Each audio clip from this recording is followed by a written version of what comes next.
Now, there aren't very many MDs that have this background. And that's why his approach to medicine is entirely different than most of your doctors that you go to see. And I imagine that so many of the new people that are here tonight are people who have had, or who have or know somebody who has fibromyalgia. And last time he covered fibromyalgia and minerals, and tonight he's going to cover fibromyalgia and vitamins. And I've probably heard him speak a couple of hundred hours now, and I always say, well, I'm not going to have to take notes tonight. And every time I practically get writer's cramp because he comes out with so much wonderful information. Dr. Nasr is from Egypt. He came to the United States and worked as a researcher in UCLA. Then he went to Mexico to get his MD, because in the late 60s, early 70s, you just could not get into medical school in the United States unless you knew somebody. So he came back, did his internship at Rush Presbyterian in Chicago, and then his internal medicine and cardiology residencies. He's absolutely, probably the smartest person I've ever met, and absolutely one of the nicest. So, Dr. Nasr.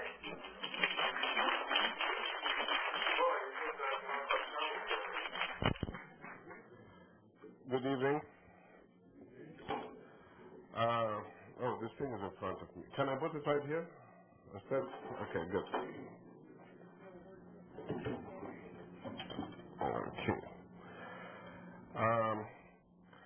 Well, we decided to split the lecture on fibromyalgia to two lectures. One was we covered the minerals last time, and today we're going to cover the vitamins, the role of vitamins. Actually, last time when I spoke about minerals, I thought it was quite extensive lecture, and as you already know, that it was quite involved lecture. And today I sat in the parking lot right here, trying to prepare the lecture again, and then keep writing pages after pages. I keep writing, and then I said, I'm so tired, to write all of these pages about the lecture tonight. Then I decided to take on one of my prescriptions, and I write just a short one, because it would be too boring to go through all the details I have written, which is quite extensive. Basically, the reason this lecture is quite important, quite extensive, because muscles are the most important organ in the human body. And the heart is a muscle, the chew muscles are muscles, the eye opens is muscles. Muscles all over the body are muscles, of course. And if those muscles don't function properly, we have lots of problems. When we age, we have problem with muscles. When we are not exercising, we have problem with muscles. When the heart fails to function, it's a problem with the muscle. So if you really look at it closer, besides having the skin and muscles and bones, that's all we are. Skin, muscle, and bone. Because bone to keep us up, skin to protect us from the heat, and muscle to keep us moving. What else? The rest of the organs are function organs to help the others to achieve the goal. So this is why we came with the idea, let's talk about muscles, especially fibromyalgia becoming famous. I've been in the field of nutrition in this country for 27 years, and every few years you hear about name of a new disease. Actually, there is no new disease. I was looking at a book. Somebody was bringing a book from Washington State, came to visit me. He was saying, "Oh, I read about you in the book, saying you talk about Alzheimer's disease about 15 years ago, and you said it's autoimmune disease, and they named your name in the book." I said, "Well, there is nothing new. Basically, medicine is very simple, and nutrition is very simple. What is difficult are the doctors. They don't understand how to communicate with the human body in a simple manner. They complicate things. And the patient keeps saying the symptoms. They tell the doctor what the diagnosis, and every time he tells the doctor a diagnosis, the doctor in return make it difficult. Like you tell him, I have a headache, or I have pain in my head, he tells, well, you have a headache. Or I have pain in my joints, you have arthritis. Basically it's the same terminology, just in Latin. We take what the patient said, invert it to Latin, and we come out with what we call diagnosis. Well, this is no diagnosis. Hypoglycemia is a diagnosis, just low blood sugar. Fibromyalgia, what is it? Aches in the muscles. Is that a diagnosis? If you are a doctor and I'm telling you this patient has aches in the muscles, would you respect my diagnosis? You said this, but if I say it in Latin, you respect it.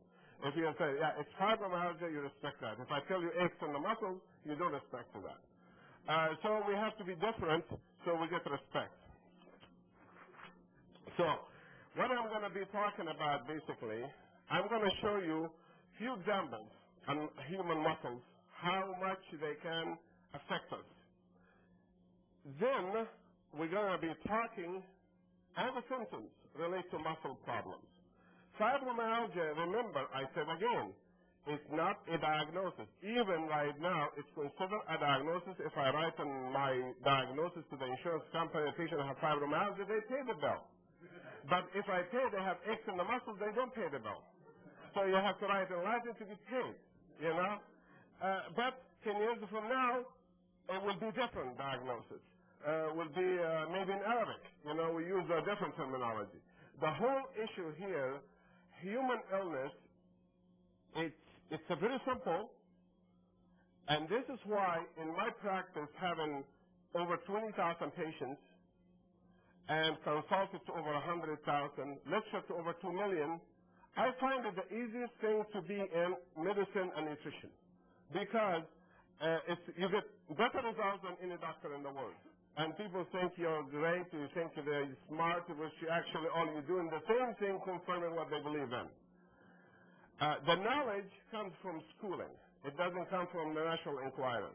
It comes from going through school and learning basics physiology, basic biochemistry, basic agronomy, basic organic chemistry, analytical chemistry, physical chemistry, nuclear chemistry. All of this is just what the human body is. Without knowing the body, you only can see what you know. And when you don't know, you don't see. That applies to everything in life. Correct or not? If you don't have the knowledge, you're not going to see the problem. So our solution to problems in the world is knowledge. And our problem is ignorance or lack of knowledge. Knowledge is available in nutrition, except every time a paper gets published, like Annals of Internal Medicine, New England Journal, Lancet, we have thousands of magazines come to the office. What happens to those magazines? We get in my office over 3,000 pages a week of information. Out of those, I bet you're going to find about 50 pages on nutrition. What happens to those pages? What do we do with them? We throw them away without using them. So you're going to have an interest in preventive medicine or nutrition as a physician. You've got to have that interest to make you look through nature, look what God made for us for healing, rather than seek drugs and surgery as the shortest cut. And that is the worst thing in life, to take a shortcut to solve problems. Solving problem without thinking through it always leads to disasters. In anything in life, medicine is the worst. We can make mistakes in politics, in engineering, in architects, in anything. You can make a mistake in farming, anything.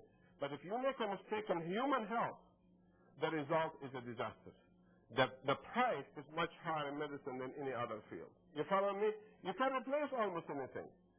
If you're a vet treating a dog and you make a mistake, he dies, you replace him with another dog.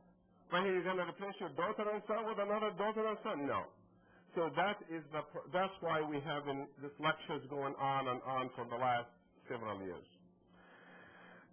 The human muscles cover the bone. This is a skeleton right here, supports the body. Cover those muscles. There are muscles in the head. Let us take some. Right here in this forehead, there are muscles. Those muscles help the eye to open and close. Correct or no? Okay? So the eye, muscles, problems with those, going to lead to fatigue of the eye, drooping eye. You feel that when you come from work and your eye wanted to close all the time. Have you had that? I get it all the time. You know, I spend half of the time from my house sleep. Until I get to the house. Soon as we finish out the phone, the Lord will take a nap so I can make it to the house. So because muscles are tired, get fatigued, and that fatigue is normal if you are exhausted, it's abnormal if you have it all the time. Muscles of the chewing muscles, eating muscles, and the problem with those create pain in the joints. We call them TMJ. TMJ is not a disease. It's a temporomandibular joint pain. That's not a diagnosis. It is fibromyalgia. It's related to fibromyalgia. It is not a diagnosis. There's no TMJ disease. It's a fibromyalgia. The muscles either spasm or too relaxed. And both of them can cause either spasm and the bones keep hitting each other. You know, muscles are very, very strong. Muscle is a hydraulic system. You know, it's a tube like this with two valves. One valve here and one valve right there. That's a muscle. You empty it, it becomes very thin. You fill it, it becomes very big with blood. You follow me or no? That's all the muscle is. Muscle lives on blood. That's the main thing. It needs blood to come with food and all these things. If you close this valve and this valve of any muscle and put fluid in it, that muscle can take lots of pressure. For example, you look at a backhoe with a hydraulic hose. You put pressure inside a hose, you can lift heavy weights and stuff like that just having hydraulic pressure, right or wrong? So that's what a muscle is. Nothing but a hose with lots of hydraulic pumping pressure inside it. So the problems of muscles is tremendous symptoms occur from it, and we mislead ourselves sometimes by running so many expensive tests where all muscle disease basically are very similar to each other. The muscle of the neck, if they get tired, then you have the neck pain. We all feel that. The muscles of the arm, you feel the fatigue, especially if you have a carpal tunnel or something. You can feel the pain that you can lift things as you used to. The muscles of the abdomen or the back, both of them, they create back pain. And we know how it feels when we have aches in the back. The leg muscles also can create problems. All of these are skeletal muscles, big muscles, that's supporting the body. So now you're getting some idea how all muscles, they work very similar to each other. So rather than giving a lecture on one specific disease here and here and here and here, we give a lecture on the whole thing as a general group of muscles and what to do about how to improve muscles using vitamins therapy. Inside the body, there are muscles also. There is a muscle right here for digestion called what? The stomach. For digestion. Weakness in that muscle will lead to dilated stomach, weak stomach, food passing by is not undigested, right? Too much acid, heartburn, that's a muscle problem. Except that's a different muscle. We call this smooth muscle. We call this skeletal muscle. You know, big muscle, small muscle. You can call it that way. But they are the same muscles. Intestine made of muscles. Everything moves with muscles. Bowel movement is a muscular function, right or wrong? Problems with muscles create indigestion, create gases, create constipation, create all kinds of problems. Lack of power of the muscle creates too much pressure in the rectum. It can prolapse parts of the intestine out. We call that hemorrhoids, which is part of being civilized is to have hemorrhoids. Because we don't exercise enough, we don't eat the proper kinds of foods, we have problems.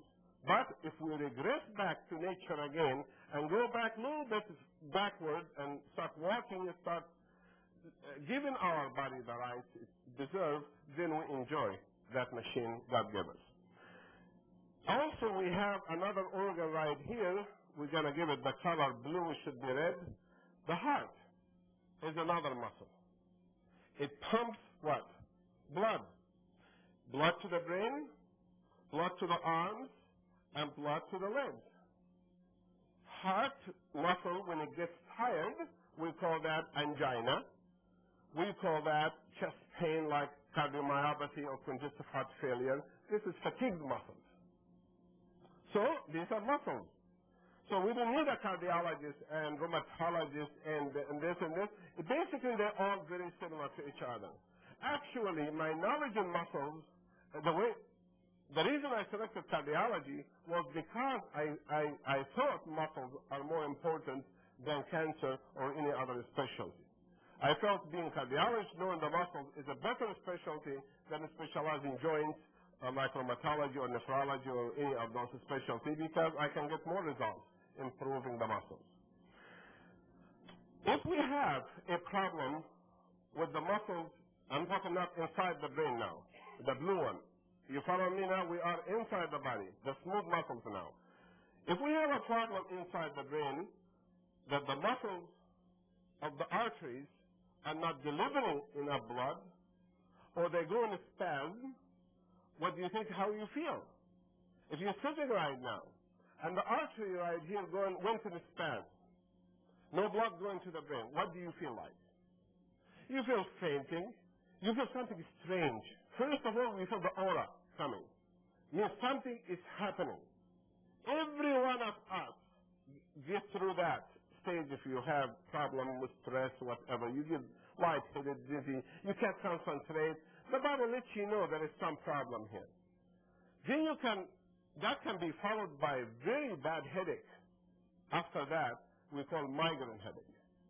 So migraine headache is a muscular headache also. It's a spasm followed by dilatation. The heart muscle, of course, we talked about angina already. That's what happened. So problems with the muscle itself, it can be corrected and solved and resolved if we understand how does the muscle work. The muscles are a bunch of pipes like this. They get blood from here, and the waste come out through here. That's all they are. They have many valves inside. They open and close all the time. That's all the muscles are of the body. If you look at a man with his muscles standing like this, and his bone of the back like this man standing with back muscles looks like that, and he builds that muscle, builds those valves, he can lift 200 to 300 pounds, 400 pounds sometimes of weight over that muscle, right? If you measure the pressure between the vertebrae, there is no increase in the pressure. If you put your finger between the vertebrae, the pressure is the same after lifting 400 pounds. It doesn't go up. It can't go up because there are nerves there going to get cut off if it doesn't change. So muscles can hold lots of weight because they are built from pipes like that. If we look at single pipe of muscle, it's made of wall, which have cells, and the blood goes in the middle of it. It's made of units like this,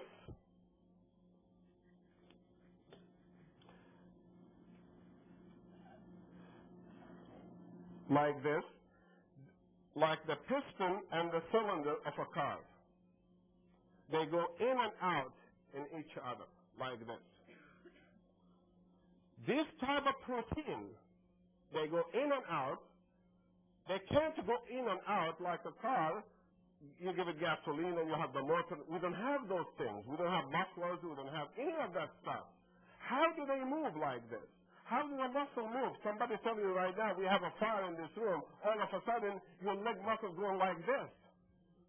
And the heart going like this. What happened here? How did they come instantly from speed of 0 or maybe 1 spasm or 1 pulse per minute when you're sitting there doing nothing, to all of a sudden 180 pulsating per minute? How do they do that? What makes him do that? We talked about that in the last lecture. Last lecture was the movement of the muscles. How do they move? We talked about the calcium right here and the magnesium and the minerals if you were here last lecture. If you were not here, then you get to get that video and look at it first, because today we're going to be talking about another function of the muscle called the oxygenation of the muscle. How do we build the muscles itself? If you cut a section through this muscle right here, you find it built from what? Mini cells. Then if we take a cell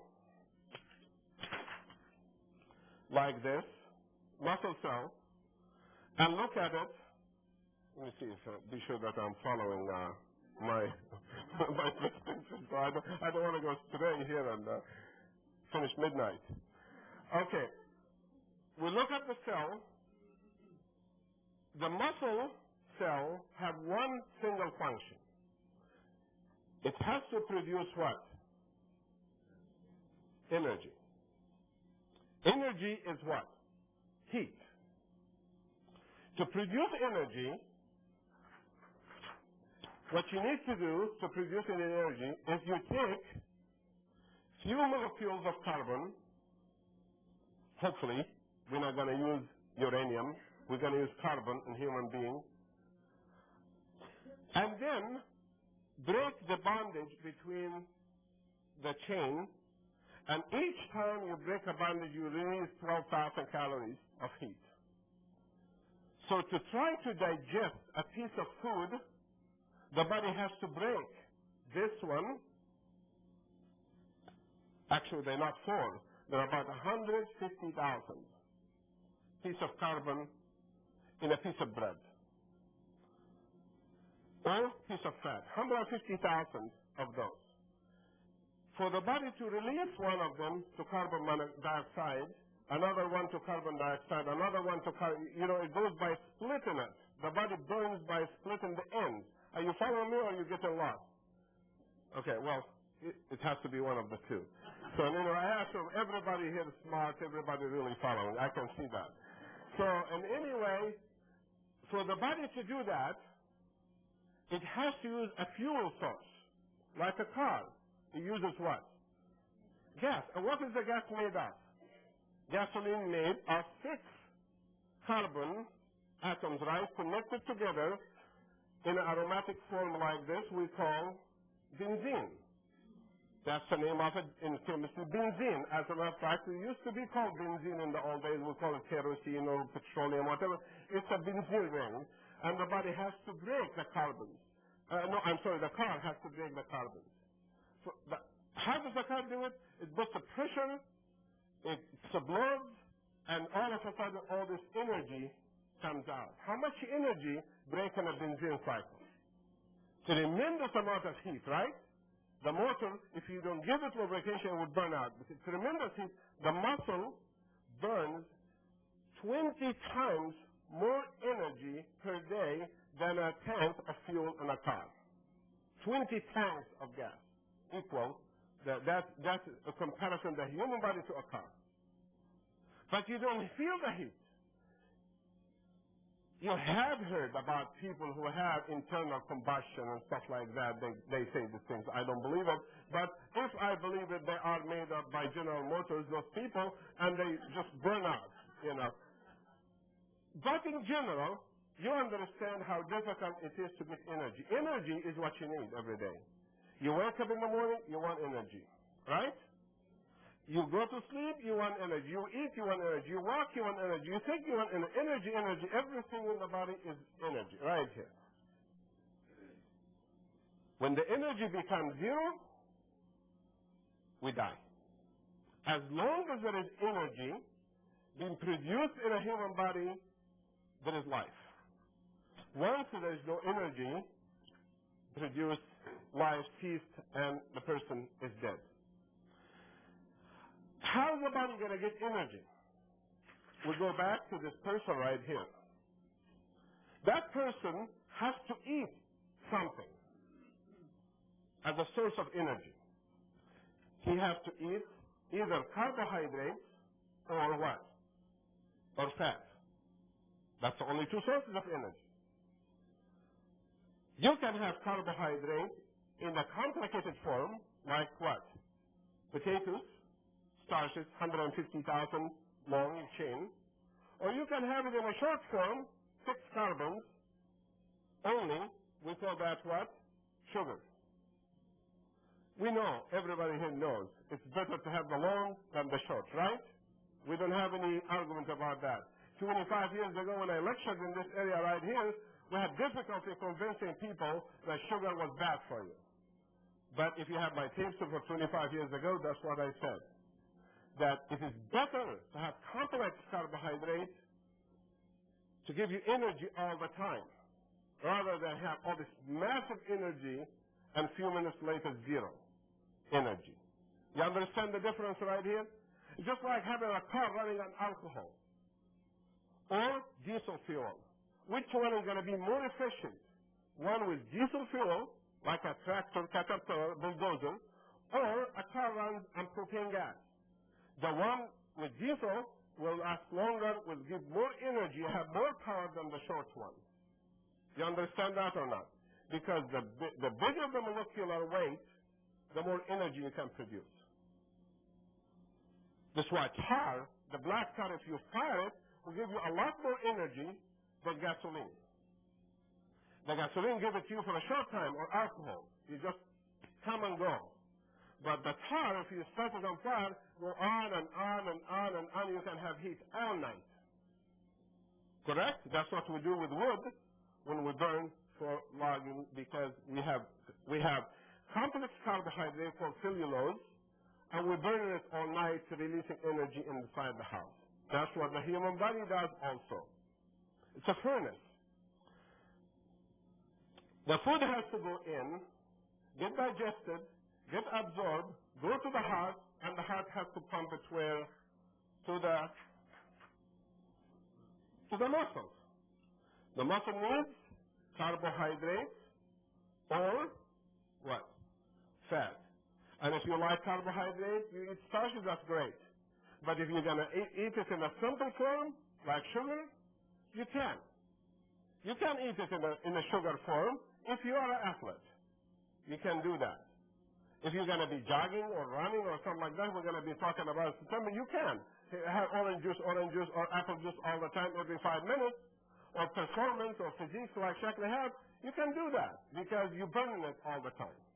Or you can have a carbohydrate, nice big meal, macaroni, spaghetti, and all the stuff, and give you energy all day. Either way is fine.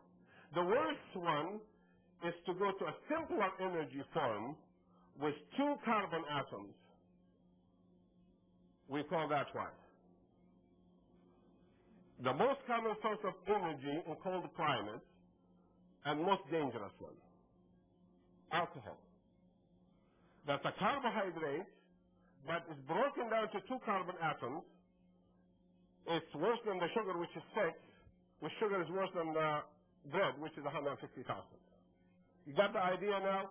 That's why in alcoholism, when I used to be at the VA hospital, being a biochemist before I was a physician, it was easy for me to understand alcoholics and drug addicts and treat them with success. It was easy to treat criminals with success. Because if he's hypoglycemic, we can see that. If he's this, we can see that. We can understand the biochemistry of the individual and justify maybe some of their actions. There are crazy people around, but the majority of them have metabolic imbalance. They are not really criminals. They are patients, basically. They are byproduct of what we give them, of alcohol or drugs or cigarettes or whatever we give them as a source of energy. What is Coca-Cola does? Coca-Cola is like alcohol. Pepsi is like alcohol, isn't it or not? It's a simple sugar. Show me one teenager, one kid does not love to have a Coke. Why? Because, of course, the body, the muscles love to have sugars. It's not going to have to work. The body doesn't have to do any work. Even better than that alcohol, right? You load it with alcohol, that's a lot of energy. You feel great. But is it the best for the body? Of course not. The best are the most work the body has to do. So this food has to go in to the cell right here and produce what? Energy. So the first problem of lack of energy in fibromyalgia is, number A, the type of food you eat. So we're really talking about treatment for fatigue and muscle aches and fibromyalgia. Number one, what kind of energy source you are taking. So did you get the idea now of what to do about it? Secondly, that food has to go inside the cell. How does the food go inside the cell? Here is sugar swimming, or fat swimming in the blood.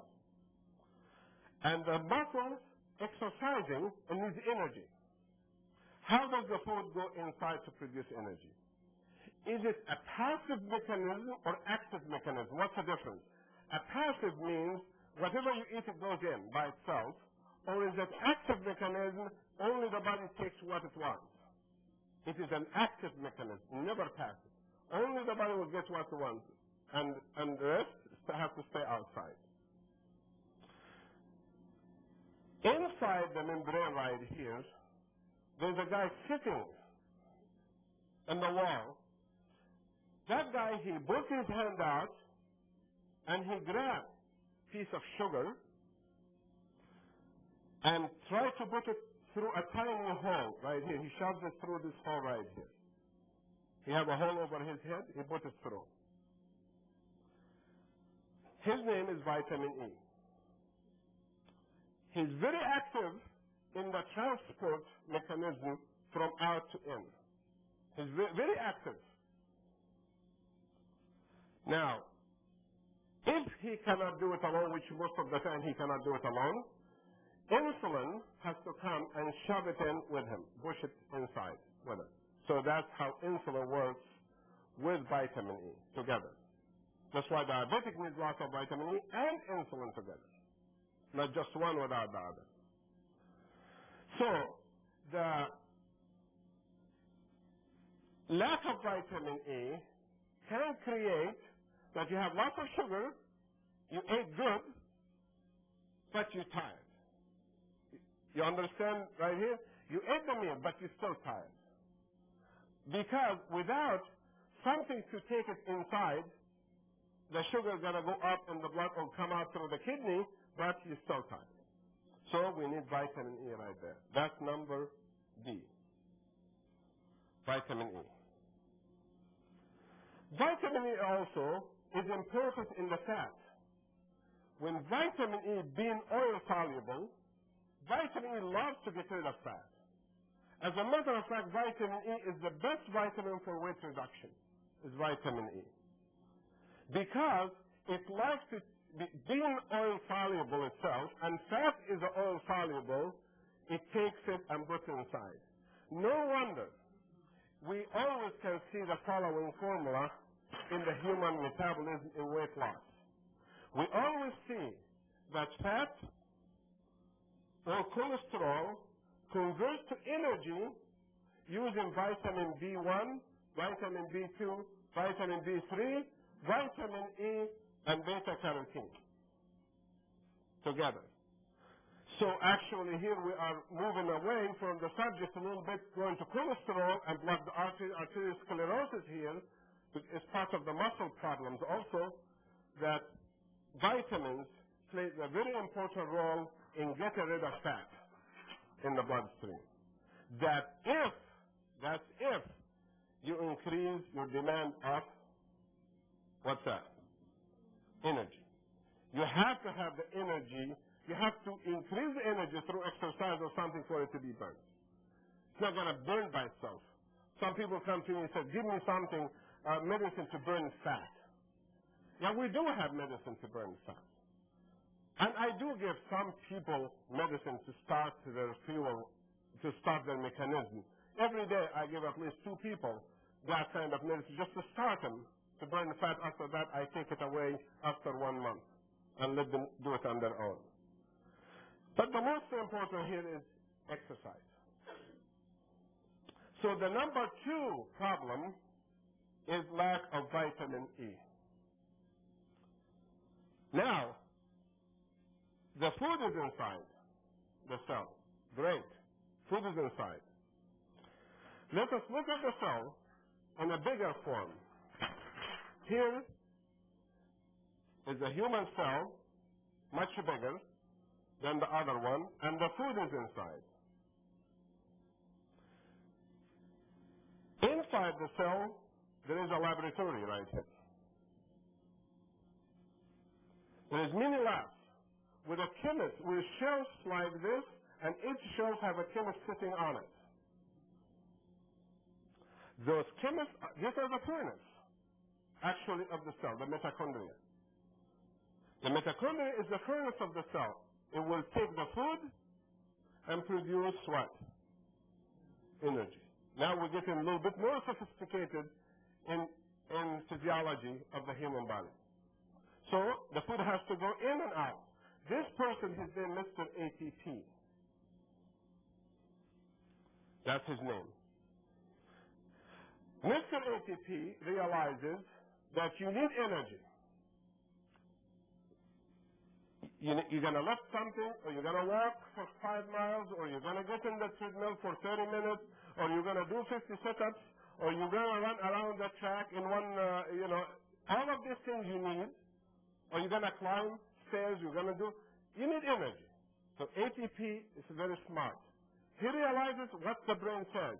The brain tells him that person needs to climb 20-story building. That person needs to go across the desert. That person needs to walk from that area of the field to that area of the field. The brain determined that.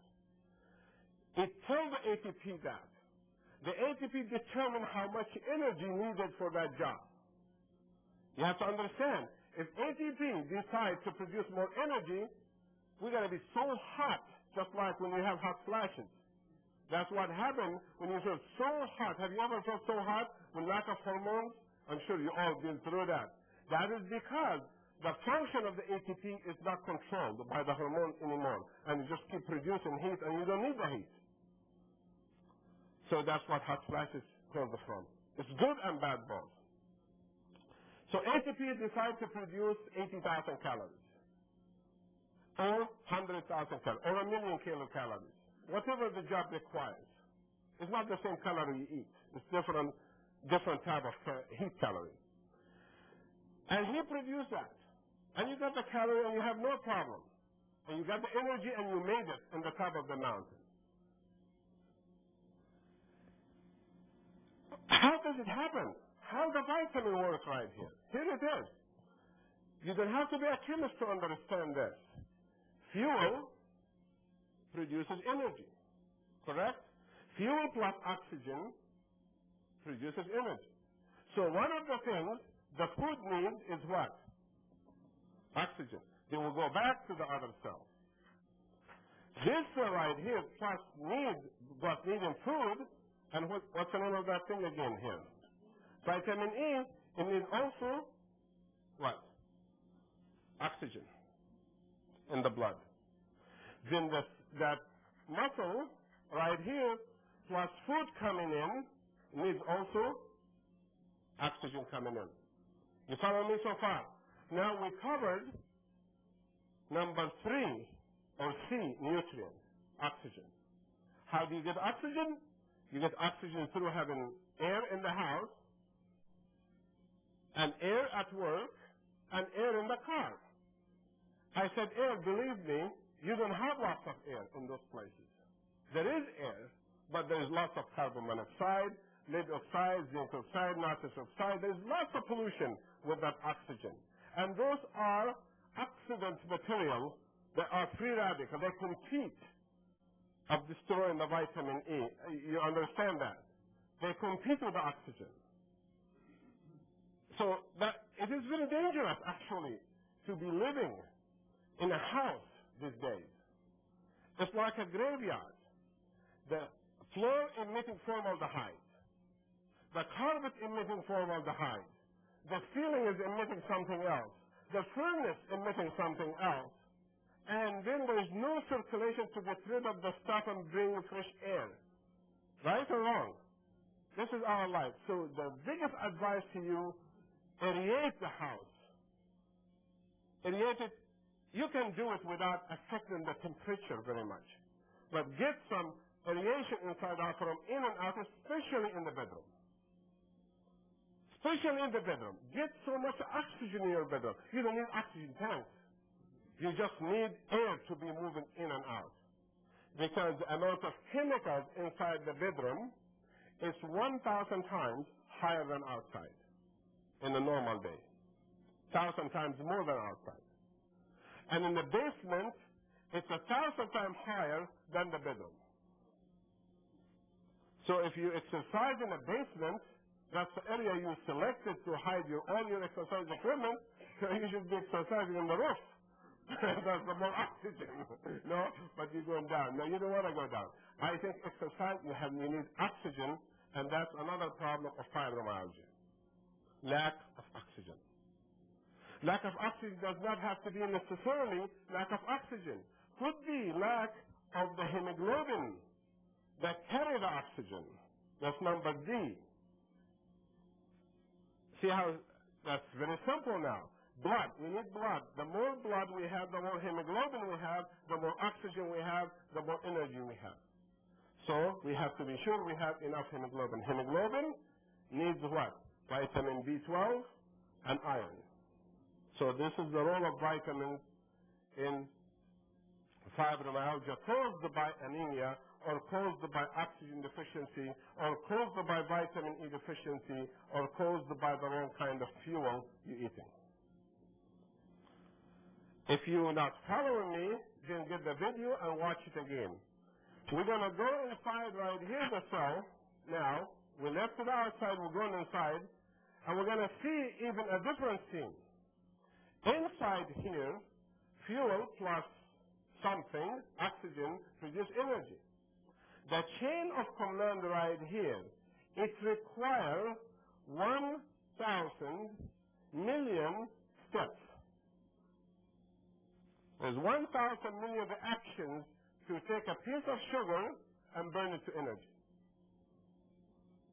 And if you look under the microscope, for people who don't believe in God, you look under the microscope and see 1 billion actions going in the same directions in the same instant, each one 1 millionth of a second it takes. That's fantastic. That kind of order, it has to have somebody making the order. That's what we call God. That person cannot be a human being. It has to be a power that it cannot be from the order itself. It cannot be matter or order. It has to be something make the order work together. That it cannot be comprehended then. You follow me or not? And it cannot be different people. It cannot be like, I was sitting in an aeroplane coming from Los Angeles. This guy was sitting next to me, and we were talking about God and religion and something like that. He said, I don't believe in God. You know, I said, well, I'm a secular, I don't believe in God. I said, well, that's your problem. What do you do? He said, I'm a professor of this and that, engineering and this. I said, okay, well, I'm a doctor, cardiologist, and I believe in God. What do you believe in? He said, well, you people are all confused in the Middle East.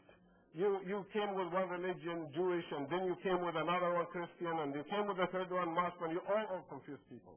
We have many gods. We have birds this, we have that, we have that. I told him, do you think, as a doctor yourself, a PhD of engineering, do you think that order needs one person or many persons to control it? He said, one. I said, well, what would you call that person? We'll not call him the thing. Right? He said, I can accept that. I said, okay, you believe in the thing. That's fine with me. It's better than nothing, right? Thing is better than nothing. Okay. So in any way, this reaction here requires two things. Something above called enzymes and something called hormones. Enzymes and hormones. Each enzyme it builds the second step. They work with each other. Everyone gets to the other until you have the energy. What enzyme made of? Enzymes made of three things. Enzymes like a Pac-Man with eyes like this. He takes a piece of fuel right here with many carbon atoms connected together, and he bites one and lets it go free. And he bites the other one and lets it go free, that's carbon dioxide. And he bites the third one, that's called the enzyme. He makes from three parts. One we call coenzyme. Coenzyme 1, coenzyme Q, coenzyme 2. And you hear some people selling coenzymes. You hear about the product in the market called coenzyme. Coenzyme is only inside the cell, called the coenzyme. Outside of the cell, we call it vitamins. So people who are selling coenzyme, they fool you. They're selling vitamin, they call it coenzyme. There's no way you can take a coenzyme belongs to somebody else in your body. There's no way. Because a vitamin has to convert to life thing inside the enzyme called the coenzyme. So everyone is different. You follow me or no? So don't fool yourself by buying this and this and this and that. They're all basic vitamins. The second one, we call it the parasitic group, which are minerals, trace minerals. Zinc, magnesium, manganese, all those trace minerals. And the third one is amino acids. That's what the enzyme made of. So deficiency of enzyme leads to what? What's the deficiency of enzyme going to lead to? Does that need any thinking right now? You're not going to have any energy, right or wrong? Let me give you an example. Let's assume you ate a steak, but you don't have enzymes. Would you be able to digest it? Okay, that's easy to understand. Let us say you're going to take a piece of meat and make it tender. You put enzymes on it, correct? They sell that on the market. Would the steak become soft and non-tender without the enzymes? So you need enzymes. What happens if you have a bacteria ferments the food? They make the meat moist and break it down until they do fermentation. That's called putrefaction process made of enzymes. So deficiency of enzymes will lead to lack of energy or fibromyalgia. So enzyme problem. That's problem number E. What vitamins work in the enzymes? Every single one. Vitamin A, beta-carotene, very important. I don't have time to go through each one. That's what I did when I was going through. I was going through each vitamin, picking just samples of what it does, and I found I don't have enough pages. Then I said, just to believe me, vitamins are important in enzymes. Vitamin B1 is important, especially in heart enzymes. Like people with heart failure, they need lots of vitamin B1. Enzymes, then, are one of the problems we have. Hormones. What's a hormone? Anybody have a definition of what the hormone does? Regulate. Okay, that's a good. Who makes it regulate? The brain. The way the brain communicates with the ATP, remember, the way the brain communicates with the ATP, how does he tell him how much energy you need? By how much thyroid hormone he sends to it. You got that now? This is how the body communicates. There is no fax machine, there is no laser desk, there is no telephone wires. There are some telephone wires. There are 200 billion nerves coming, but they release chemicals and hormones for communication inside. Okay, hormones are important. The thyroid hormone, the pituitary hormone, the parathyroid hormone, the adrenal hormone, the testicular hormone, the ovarian hormone, all important for body function. So problem number F, hormone problem leading to fibromyalgia. And if you're going to talk about hormones right here, you better know that hormones are made primarily from amino acids and minerals.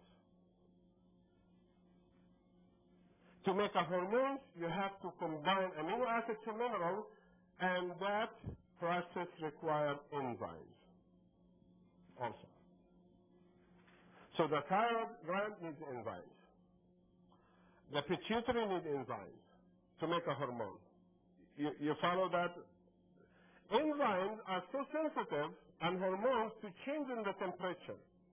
You take a cell like this, it works really great at temperature of 98 degrees. 98 works very well. Increase the temperature to 99. The cell almost congested, cannot work anymore. Increase it to 100. You're talking about just 1 degree. You know that? You put your hand in the water in the cup of tea or coffee, and you see the difference between 100 to 150. You cannot even tell that much difference by 50 degrees by feeling sometimes. But the cell, 1 degree makes a difference. Especially if the person is a child, a baby. You give them a little bit, 101, 102, 103, what do they develop? Seizures, right? They start having seizures. They can't function. Or you yourself. Let's assume that you decide to sleep until 11 o'clock. From 8 o'clock at night to 11 o'clock or 12 o'clock or 1 o'clock next day. Can you do that every day? You can't. Why you can't? You're producing too much energy. You have to take the clouds out, you have to burn it, you have to waste it, otherwise the body temperature keep rising and you start having headache, you start having throbbing headaches by sleeping more hours. So it is better always that the room temperature at night to be less than 98. It's better if it is less than 80. It is better even if it's less than 70. That is a good temperature if you are covered and the head is the one uncovered.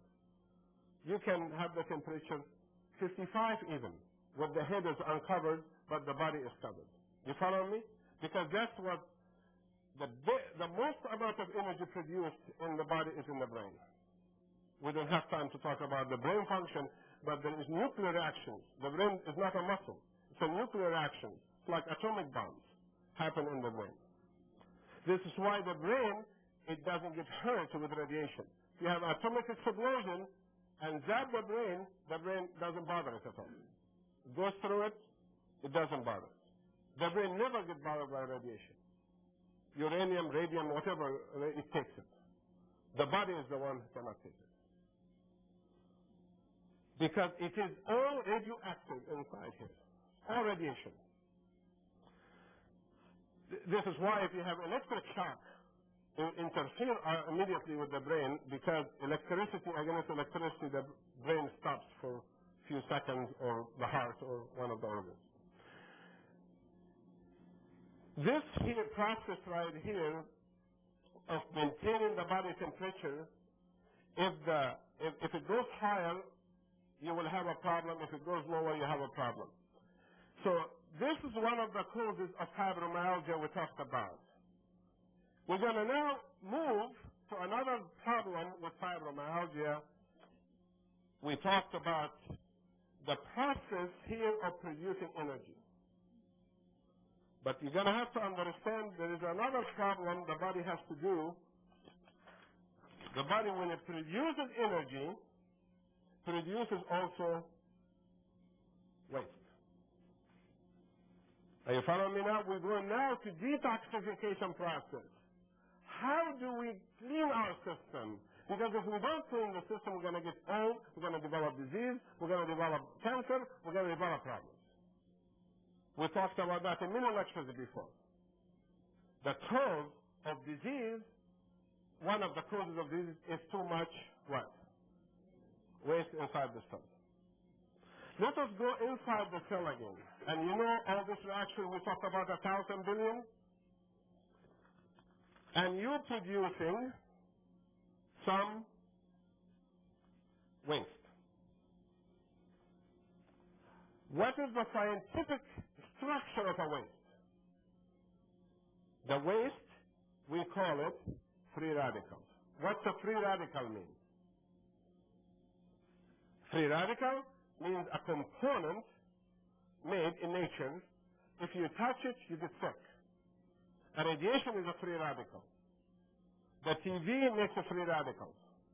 The microwave oven works on free radicals inside.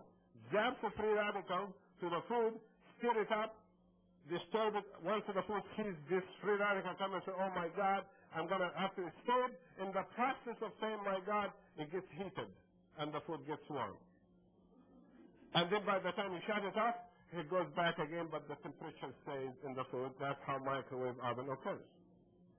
And how the radio signals, how TV signal, how the satellites communicate with us is by free radicals type of thing. Electron and proton and neutrons, all this kind of thing. What's a free radical basically mean? That when God made everything, He made everything stable. Water is water. Plant is plant. Earth is earth. Food is food. But if you take any component He made, like this is not a free radical. This is food. Cellulose or piece of bread. Or an apple like Maria Sutter gave me right here, thank you, right here, to eat on the way back. That is not a free radical. It has sugar. It has carbohydrate. It's stable. It can sit in the refrigerator for a long time. So it is a stable. But let us take this free radical, let's take this piece of paper and light a match to it. It's no longer food. It's emitting radiation, heat, and dangerous. You follow me? You're turning something good to something bad. Just like cobalt or uranium when we do atomic bombs. We take something God made in the soil, we zap it until we disturb it so much it explodes. Then we have a problem. The first time President Truman actually, when he went in the World War II, the white men that were experimenting in the University of Chicago about radiation, and Madam Curie, you know the idea that some stuff radiates and they thinking maybe it can kill somebody, not make to kill somebody. Then they said, okay, if we bombard something with something, it's going to create something dangerous out of it. And they showed that to the president. Said, look at this piece of uranium. They hold it like this in their hand. Look at this. I'm going to show you really something really nice. If we put it through this steel coil, look at the sparks. And then he kept doing this. The scientists keep expanding until it got stuck. And the whole thing blew and killed him. And the president blew sideways, and this was, of course, secret until it was released. About 5 years ago, when I was taking my nuclear cardiology course, the professor told us that in the University of Chicago, because we doctors don't know anything about physics, not much. So engineers, the doctors teach us this thing. They told us this story. And when they made the first bomb, they used to explode it in Nevada, and they sent all the soldiers underneath to collect samples. And then when they decided to make the first bomb, they want to experiment. Here's the funny thing. They said, where should we do it? Said Nevada. Of course, we don't need that state. You know, that's far away. That's fine. Then they say, where should we be, the scientists? Should we be within a mile, 5 feet, or should we be within 100 miles, or should we go to Washington, D.C. and blow it over there? They send the president to Washington, D.C. He cannot be in the same area because they thought it might blow up 4 or 5 states. That's one of the possibilities they think. Radiation might not be controlled. That is a true story. You know, so we human beings have to really understand our main function in this earth, besides worshiping God, is to do good always, never bad. You understand that? So when you see somebody, want to destroy, you have to help them to correct them out, because our job is to do good, not to do bad. These free radicals here inside are poisonous. We call them free radicals. Let's cancel the word free radical for a minute. Actually, it's H2O2. What's that? That's all it is. Is hydrogen peroxide poison? Yes, it is. Anything can kill a bacteria is poison. Right or wrong? A bacteria is a cell. If you put alcohol in it, it dies. If you burn it, if you kill it, if you give it hydrogen, it dies. Why? Because H2O2 is a free radical. Why is it a free radical? What does it have extra in it? It has extra oxygen. One O. Does O exist in single O? Is it possible? No, it's always O2H2, right? So O, by the releasing it inside the bacteria, a single O, it has to look for another O to combine with it. In a process, destroys it.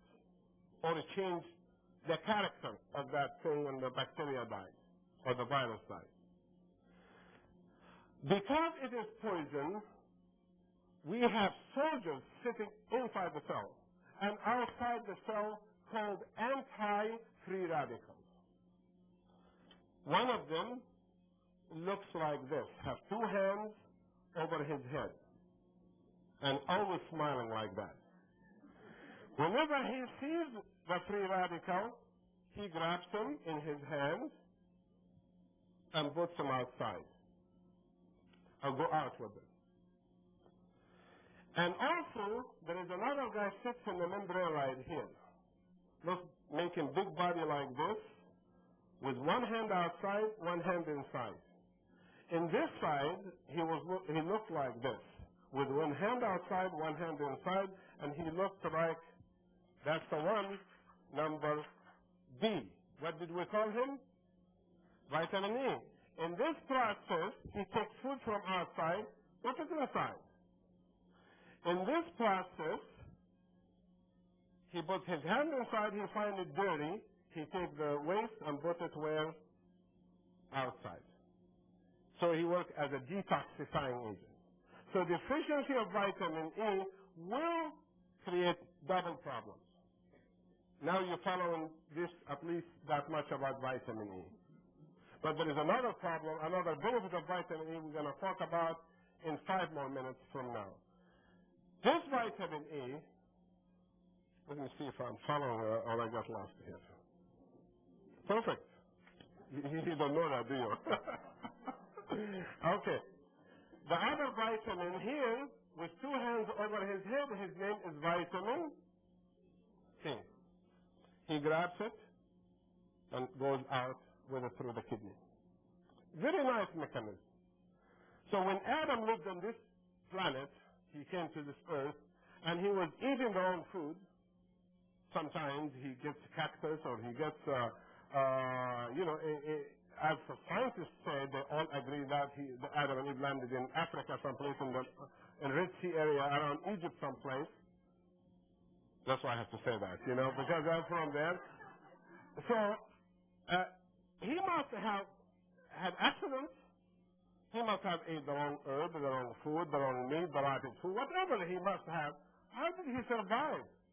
Did he survive? Of course we are here. So he must have survived. So, because he is perfect, built right. The master who made him did the good job. You follow me or no? Did a good job. Made the planets perfect, then put him after the planet is made to live in it. So, we have a detoxification process going on. Goes on all the time. What happens if he cannot find oranges? There's no oranges in Upper Egypt. I haven't seen an orange tree yet grown there. Where does he get vitamin C from? How about the rose hips? How about all the herbs in the desert? They're full of things we make teas out of, full of vitamin C. There's a lot of vitamin C in the desert. This vitamin C deficiency can create what? Problem in toxicity, which is fibromyalgia, and that's the problem FG. Right here. If you're counting, which I forgot myself how we go through them, but that's another deficiency problem. Too much toxicity. Too much toxicity can create problem inside the cell. What problem? The cell will become congested with what? With waste. So the 1,000 billion reaction cannot go through very easy, and the person is tired. So, if you are tired, you have fibromyalgia, you decided to take vitamin C. Can vitamin C alone without vitamin E work? Can vitamin E without vitamin B work? Can vitamin B without beta-carotene work? You can't fool yourself. This is why some people say, gee, I've been taking all these vitamins, there's nothing. Well, nothing because you do something wrong. There's nothing wrong in the vitamin. The problem you have in your body. It's you the problem, not the vitamin is the problem. You follow me? Because the vitamins, animals eat it, they're doing fine. So the problem right here, too much chemicals. If we have too many accidents right here, what happens to the cells of the muscles? They get too much what? Waste inside it. The more waste they have, the less elastic they have. The less elastic they have, the more pain they cause when they move. Correct? So exercise alone is not going to solve the problem. Right or wrong? Can you exercise a muscle without giving it the A, B, C, D, E, F, G, H until we talked about? Beside the minerals last lecture? So you can't do that. But if you do that, if you decide you want to force your muscles to exercise, you're welcome to do that. But there's one problem you're going to have. The problem is the big muscle right here might give up. And if that muscle gives up, it can break in the process of working so hard. When you are playing basketball, competing, running across court back and forth, you could drop dead. And we have seen that, right? That athletes are examined by the best doctor, the best university, the best this, the best this. Why they die if they have the best? Because the physician forgot basics. His nutrition was forgotten in the process. He thought we have to see a disease, and if we see it, we can do surgery or give drugs. It doesn't work always that way. Drugs are important, and exercise is important, and surgery is important, but nutrition are the most important of all. So right here is the problem of toxicity inside the cell. So if there is too many toxins, we need a lot more work to clean the body. We call the problem fibromyalgia, pain in the muscle, or whatever. What kind of pain in the muscle? Why does the muscle have pain?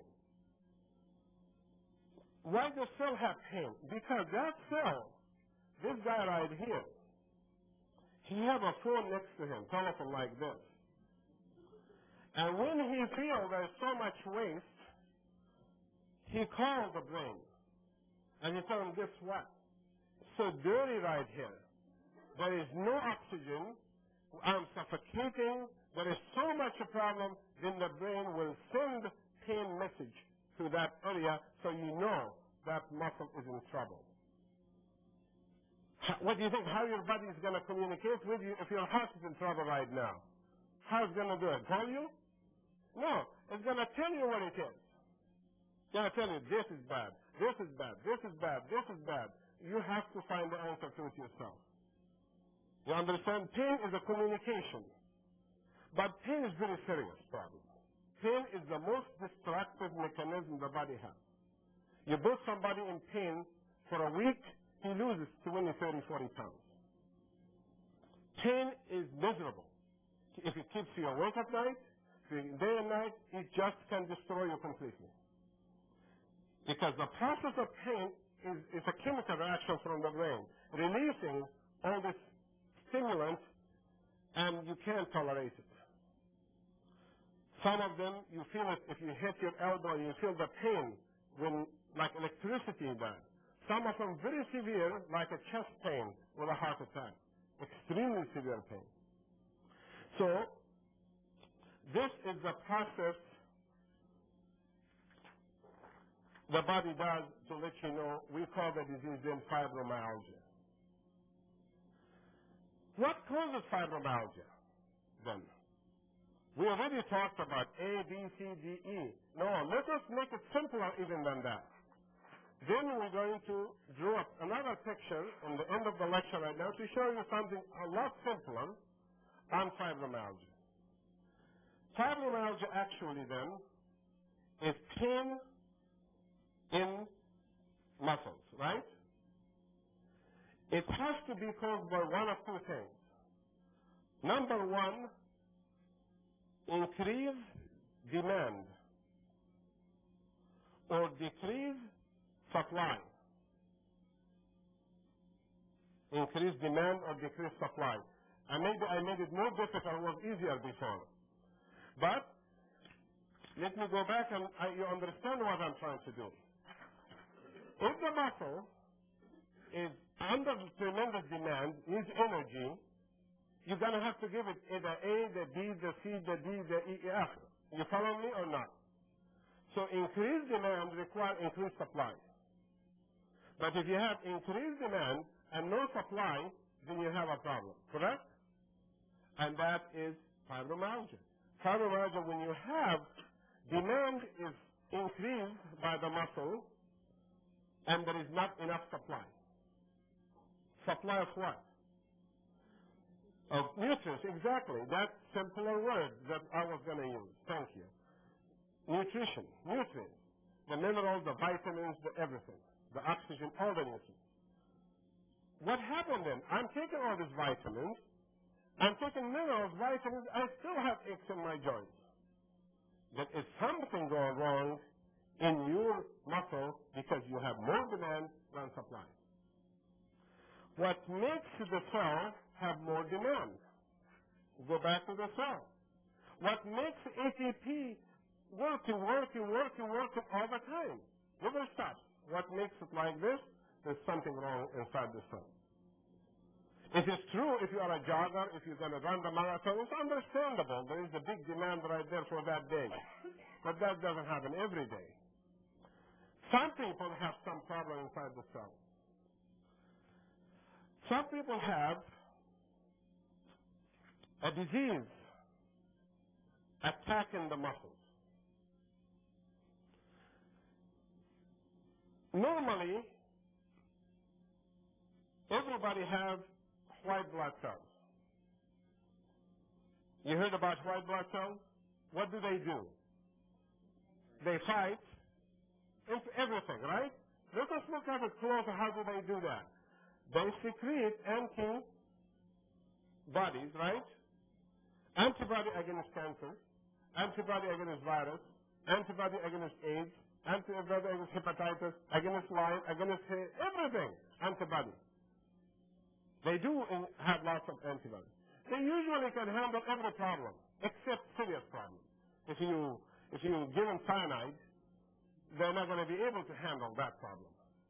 If you give them carbon monoxide, they're not going to handle too much like that. We're talking about normal living, they can handle it.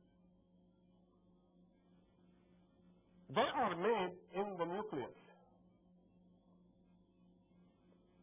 And the nucleus has something called what? DNA. And the DNA are 4 pieces of amino acids.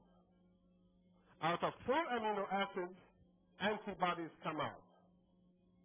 The 4 combination of amino acids right here can produce 1,000 billion probabilities. 1,000, there's 3 more zeros right here. 1,000 billion probabilities out of 4 amino acids. Can you figure that if you are an engineer? Can you come up with a 1,000 billion combination out of 4 different things? Right? But that's what we see. We see 4. Everybody knows 4. And we see that 1,000 billion coming out. How does it happen? Well, you don't need, you have to have an order system right there, make it happen, which we don't know. That is secret of life that we are never going to unlock. Genetic engineering will fail. Even if we can produce cow looks like cows, it still will fail. If we can produce anything, we're still never going to unlock that secret, because that is something so difficult for the human brain to comprehend. It's over what we can think. If you are a very, very secular person and you really believe in that we can do magic and we can do everything, then I have bad news for you. I have spent 5 years in universities, degrees after degree, and the more I studied, the more I felt I knew less. Because the more you know, you say, oh my God, it's getting worse now. It's getting more complicated now. Then that is what we see. Those antibodies, because they're so delicate, if they get exposed to radiation or a food additive, they can get interrupted somehow and produce the wrong antibody. The wrong antibody, he cannot identify the virus, he cannot identify the cancer, he cannot identify the chemical, the allergy anymore. And he will attack the cell itself. Or he goes around the body attacking anything he wishes. He can attack a muscle. We call that fibromyalgia. He can attack a joint. We call that what? Rheumatoid arthritis, not arthritis. Rheumatoid arthritis. He can attack a nerve. We call that multiple sclerosis. He can attack the brain. We call that Alzheimer's. We can attack the heart. We call it rheumatic fever. He can attack the skin. We call it lupus. It's all the same disease. We call the group of diseases right here autoimmune disease. Auto means attacking itself. That's very simple. And that is number one problem that person who have high demand probably has. Could be autoimmune disease. We do not have enough tests right now to detect all the autoimmune disease. I'm using in my office the most sophisticated labs in the world. I mean, we check it for over 50 different antibodies.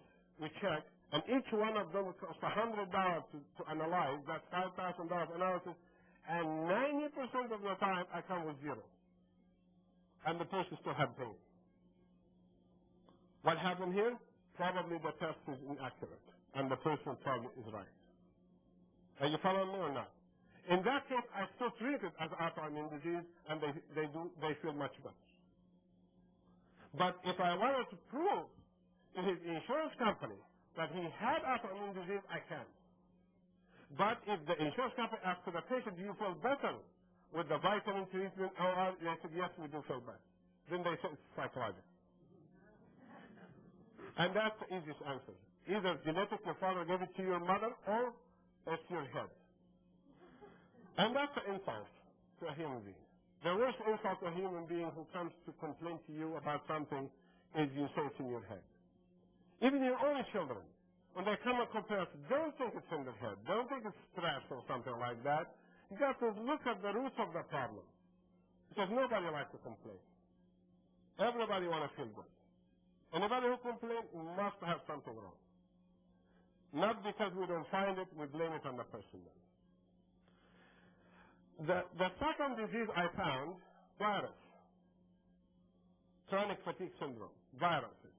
Epstein-Barr virus, cytomegalovirus, herpes 1 virus, herpes 2, herpes 6, varicella virus, any of the HIV virus, any virus, hepatitis, any of them can attack the cell. Coxsackie virus, Coxsackie attack the heart, Epstein-Barr attack the muscles, hepatitis attack the liver. You know, you name it, they do. The varicella attack the skin, the shingles. Everyone selects an area to destroy. Those viruses also can cause increased demand because the body can tolerate viruses. Viruses replicate rapidly. They multiply very rapidly. Like if I have a cold and you catch it from me, by the time you reach home, you already feel the aches and pains, right? Why? Because the virus doesn't take much time. It's already all over the body. So that could be virus. If it is virus, we have to improve the immune system. We have to give vaccination against that virus. We have to give something to make the person stronger to fight that virus, because that virus will kill that person eventually. If we let the virus take over, it will destroy the body. Can you give a drug for virus? There is no drug for virus. Virus has to be killed by you, not by a drug.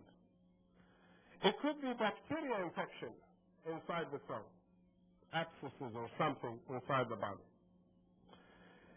It could be metabolic problem.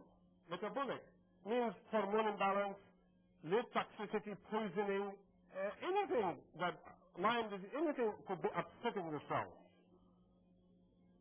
Number 5, it could be cancer. The cell could be replicating, and you don't know. You know what replicating means? Multiplying, and you don't know that. So fatigue of a muscle, like fibromyalgia, is nothing but a symptom, because the cause of it can be increased demand secondary to autoimmune disease, viruses, this or this or this, or decreased supply of the A and the B, the C, the D, F we talked about in the lecture. And I will check, we'll do a final check of my notes, and everything is there. Okay, we spent an hour and a half already in the lecture, and that's it for the lecture tonight.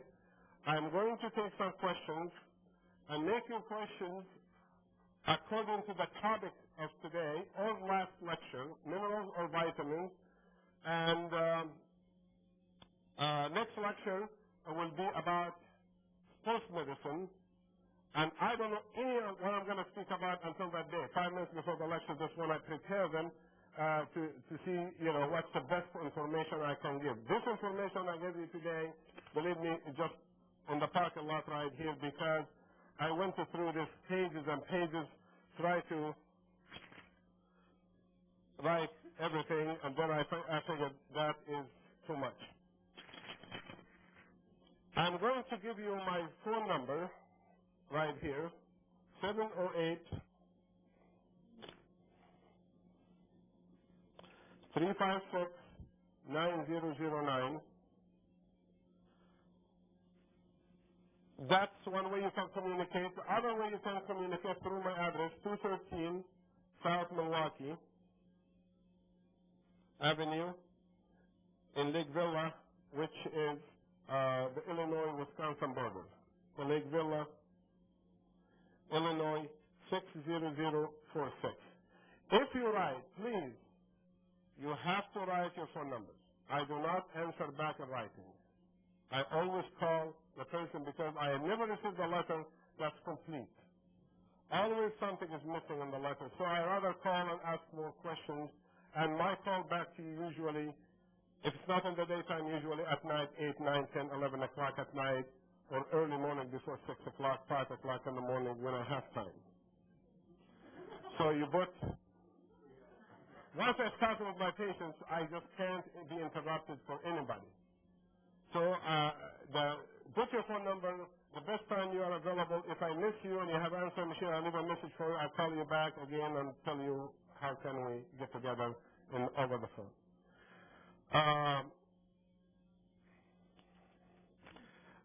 Dr. Jordan is here. He's invited me to speak on the radio. Dr. Jordan, when is that? Tell him. You can tell him.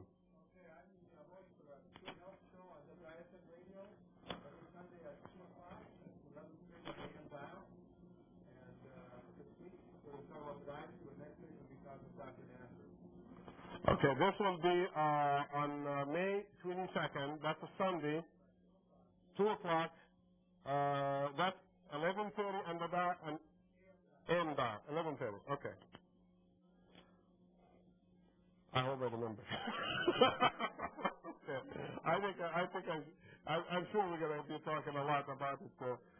I'm going to take some questions. Yes. Polymyalgia is not more than one muscle. Poly means more than fibromyalgia is one muscle is painful. Polymyalgia is many muscles. So we just made it more, added another part of Latin part to the algia to it. Polymyalgia is symptom. Fibromyalgia is symptom. Lupus is a symptom. MS is a symptom. Alzheimer's is a symptom. Rheumatoid arthritis is a symptom. What does rheumatoid arthritis mean in Latin? It means pain in the joint, in the cartilage of the joint. Rheuma means the cartilage of a joint. So we can't really, we're too sophisticated right now to be so backwards like as we in Africa or someplace calling, diagnosing people by reading their palms or something like that. We have to be more specific in the 20th century to tell the person exactly what's the problem, what's the disease, or we tell them we don't know. But we have to tell them what you got is a symptom. We don't know the diagnosis.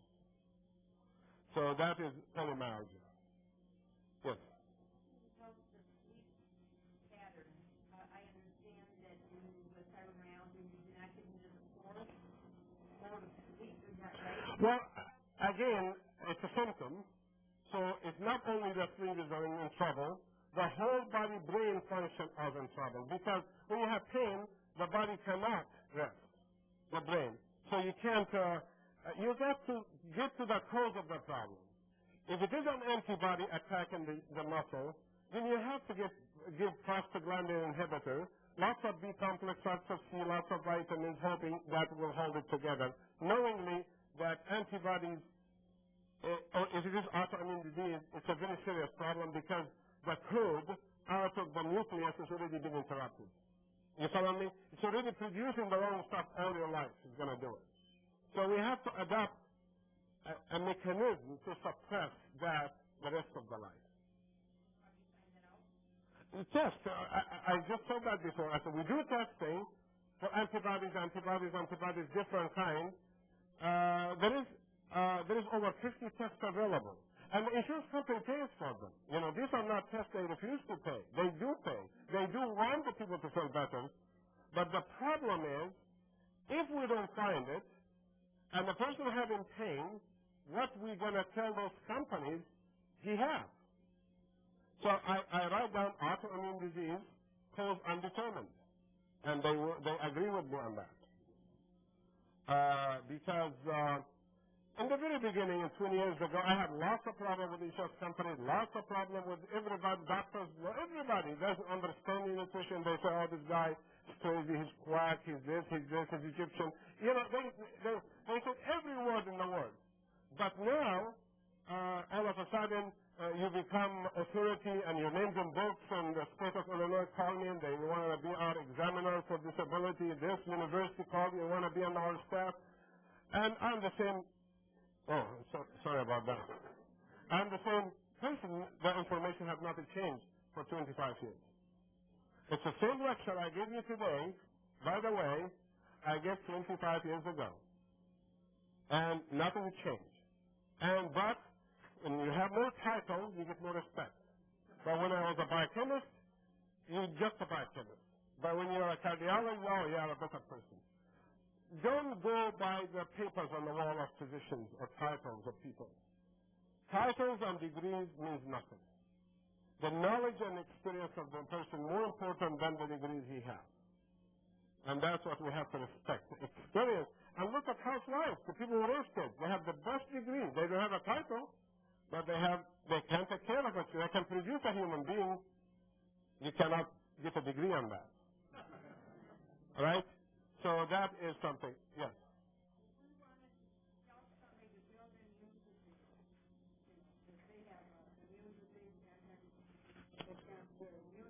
Yes. Exactly. Anybody. That's exactly the object of the lecture where you just said. We don't want to give a lecture on everything. A lecture on MS, lecture on rheumatoid arthritis, lecture on lupus, lecture. That's a waste of time. They're all the same autoimmune diseases. And we don't want to go to a lecture on the heart again, lecture on high blood pressure. It's the same thing. What we have to do, get to the basics of that person.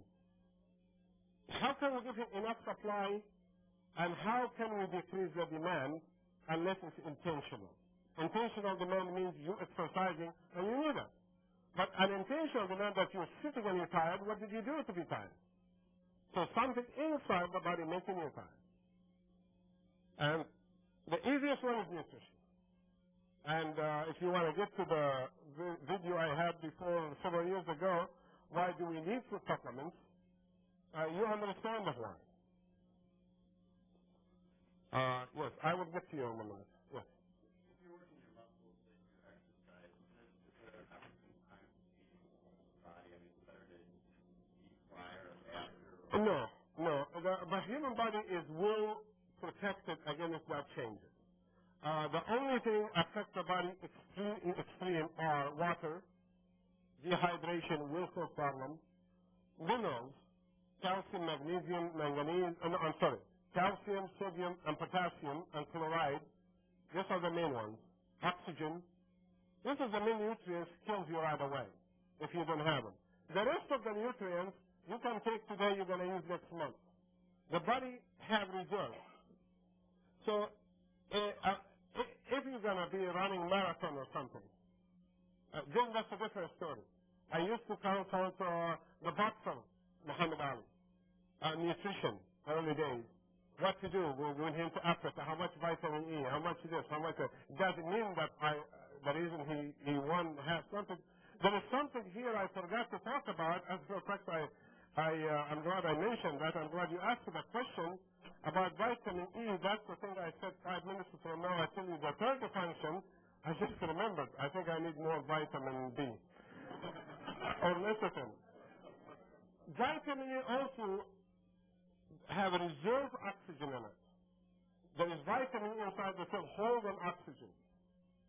Holds an oxygen. And when you get in anaerobic conditions, over exercise, it can release oxygen to you. You know what benefits? Who benefits the most of that? Stroke patients, drowning victims, heart attacks. These are the people who have oxygen problem, right? Then patients who are drowning, who have good nutrition, I have brought them back after 2-3 hours. I have succeeded bringing some of them back. If the water is a little bit cold, for some reason they come back. People who are taking good nutrition and have heart attacks, they go through it, no problem. I have lots of patients had heart attacks, no big deal. I'm sitting in front of me, I told them, you're having a heart attack right now. Go home. I did. I had patients, I had a patient been having a heart attack for 20 years. And was told this muscle, fibromyalgia. It's polymyalgia or muscle pain. It was costochondritis. It was heart attack because when I did the stress test, the EKG, I said, oh my God, look at this. This is a heart attack. And what did we do that day? The medication, the vitamins, the rest, assurance from me. Go home. With this and this and this and this and this, come back tomorrow. In the morning, I saw him again. Go home. Third day, I saw him again. You're doing fine. Go. I don't need to see you for a month. It's fine. Because reserve oxygen is the answer. So that is just indirectly related to your question about when can you take a supplement. I think you should take it all the time, after meals. Should be part of the meal, should not be in an empty stomach. Because it's food. You should have something with it. It's not strong. If you try to take Formula 1, for example, on an empty stomach, or beta-carotene and stuff like that, this is a concentrated, stuff, minerals, it will upset your stomach. If you try to take about 50 tablets of vitamin C, 100 milligram, not necessarily release, you will have a heartburn. Because you are going against nature. You've got to be smart. That food supplement goes with the food. And there's no magic about nutrition. You don't need to... nutrition, two kinds of nutrition, the good and bad. The good quality and the bad quality. And that's what it is. Chocolate company have a good quality product. There are other companies have a poor quality product. How do you tell the difference?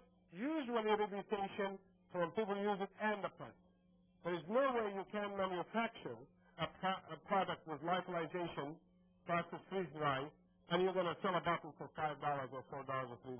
There's no way, because this is a complicated process. I don't know if you follow me or not. If you take something like vitamin C, it has two hands, empty hands. If you manufacture that vitamin C, but your product looks like this, two hands, and the hands are full with chemicals in it, oxidized, both of them are vitamin C. You follow me? But this is dead vitamin C. This is live vitamin C. Just like your friend who was playing with you golf yesterday, he died. You go to the grave, he's still, his name is John. He hasn't changed at all. But he's dead. He's good for nothing anymore. He's finished. So, dead vitamins. So those companies, I have advice for them when they have this product on sale and all of that. They said, yes, every tablet has 5,000 milligrams of dead vitamin C. Because we chemists can analyze it, and there are. So it is not the number you go by, it's a quality you go by. That's the nutrition. I think we go back right here. These people right here going to sleep, so we'll go all the way in the back. You forgot. Prostaglandin is the substance that makes you miserable. It's the substance that gives you pain. The human body will give you some problem. It releases an acid or releases a chemical that burns you, that you know there's a problem someplace. That substance is one of them. Histamine is one. Prostaglandin are other. There's many of them. It depends on what part of the body. For example, if an ant or a bee stings, the bee sting already put in the body a chemical poison. That chemical can travel and go to the heart and stop the heart. It can endanger the body, right? So what does the body do to protect? It releases histamine around. Histamine bothers you. The histamine is from you, yourself making it. So the whole body goes in haywire, alarm goes to the brain. We got a chemical, the brain releases histamine. Histamine brings more blood, swells up. The white blood cells eat the stuff, and it's done. That's the swelling process. That's the prostaglandin process. No, we give prostaglandin inhibitors. Inhibitors. You know, something to slow down the prostaglandin. That's what we do. And also calcium is a prostaglandin inhibitor. D-complex is a prostaglandin. So they're all anti-inflammatory. But there is no nutrient can beat prostaglandin. No nutrient. No calcium in the world can beat it. A pain when it comes out is going to come out. You can minimize it, but you're not going to block it. I think you understand the why. You cannot block the alarm that tells you you're having a heart attack, you're having a stroke, you're having a high blood pressure, you're having a digestive problem, you have a breathing ulcer. You can't block that. Any other questions? Yes. Dosage of the vitamins, no. Dosage of the vitamins, it depends on the person's life. That's individualized. In general, we tell the person, take one of each, and then B, the C, the E, and all of that, and keep them increases according to your lifestyle. Usually the people around you who take them, you can follow their example, see how much they take, and just ask the question. But if you want a specific amount, then it's going to depend what kind of problems you have. If it's viruses, we're going to increase the gamma globulin production through vitamin C and Formula 1. If it is heart problem, we're going to increase the vitamin E and the B complex and calcium. If it is neurological problem, we're going to increase more minerals and lecithin and less of the vitamins. You can't have a specific amount. Yes.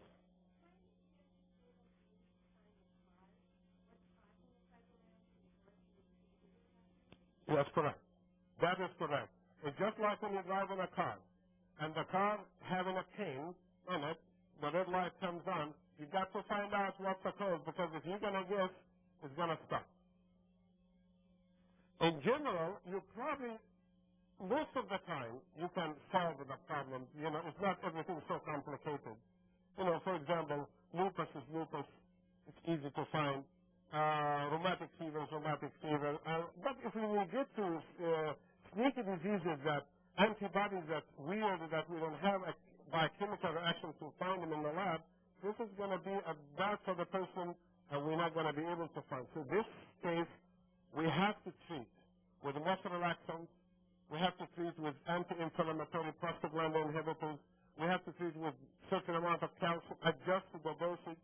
And that's very difficult because you're dealing with a person who already the stomach is in trouble and you give them vitamins, they get more trouble. That is not an easy thing to deal with.